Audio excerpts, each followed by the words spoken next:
Make this delicious porridge with me while I tell you an insightful story from the Bible. I'm going to be telling you a story of Elisha and the Shunammite woman. Now, if you don't know the story of Elisha, let me give you a quick recap. So, Elisha was Elijah's servant. Prophet Elijah, while he was being used by God, Elisha was his servant. And when it was time for the Lord to take Elisha from the earth, he asked his servant Elisha, saying, "What do you want me to do for you before I am taken away from you?" And Elisha said to Elijah, "May double of the spirit you have be given to me." And Elijah said, "What you ask is hard, but if you see me being taken away from you, then you shall receive what you ask." And indeed, Elisha saw Elijah when Elijah was taken up from the earth, and he got what he wanted. Let's dive into the story I want to talk about Elisha and the Shunammite woman. So one day Elisha went to Shunem, where a wealthy woman lives. He was passing along their way, and then this woman saw him and urged him to come to his house to eat, and then he went there. So whenever he passes their way, he will always go there to eat. And then the woman said to her husband, "Let's make a house for this man of God who passes our side all the time,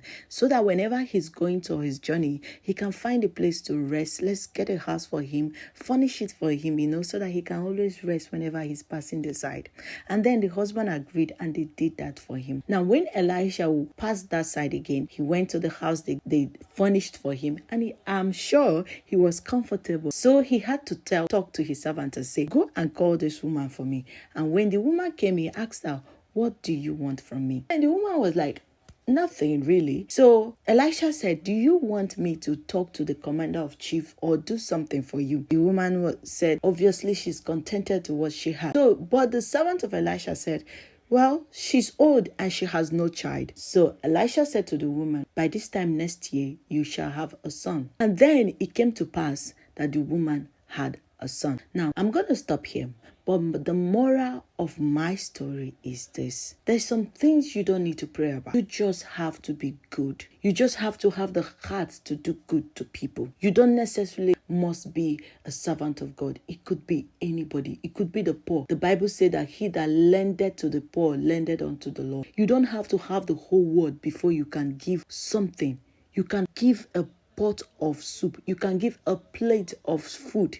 You can just give a piece of your clothes. You can lend a helping hand to somebody somewhere. No matter how small we are definitely better than somebody. There's some people around us that we are definitely better than. Those are the people you should look out for. Those are the people you should help. You should look at on ways on how you can help them. In doing so, you are attracting answers to prayers you never even prayed for. I hope this little story taught you something. And if you love my Bible story, let me know. Bye.